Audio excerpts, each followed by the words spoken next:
سلام دوستان عزیز، این دومین ویدیو از کانال من است و این ویدیو هم مثل ویدیو قبلی جایزه داره و جایزه‌ش هم 2 تا 10,000 تومانی یعنی 20,000 تومن است و قوانینش هم مثل ویدیو قبلی باید سابسکرایب کنید و لایک کردن هم یادتون نره.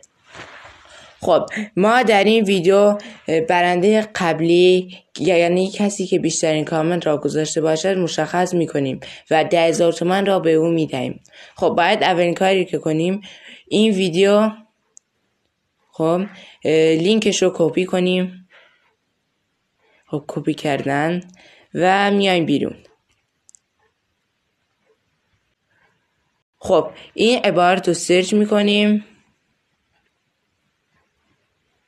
و وارد دومین سایت میشیم.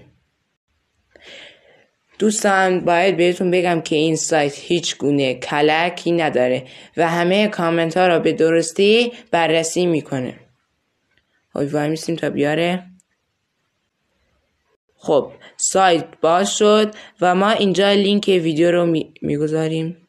خب و روی واکنش میزنیم و این تیک رو فعال میکنیم و ادامه میدیم. خب وای میسیم. خب الان برنده رو میگه. خب این برنده، این شخص برنده خوششانس ماست. خب ازش اسکرین شات میگیریم. خب گرفتیم.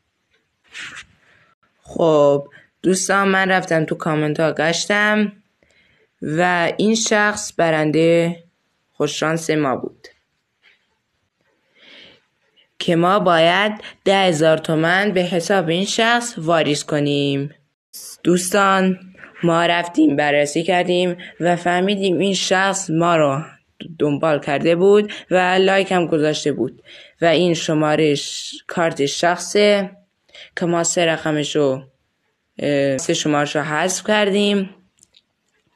خب اگر میخوای شما هم برنده این ویدیو یعنی 20,000 تومان باشی فقط کافیه بیشترین کامنت و ما را سابسکرایب و لایک هم یادتون نره.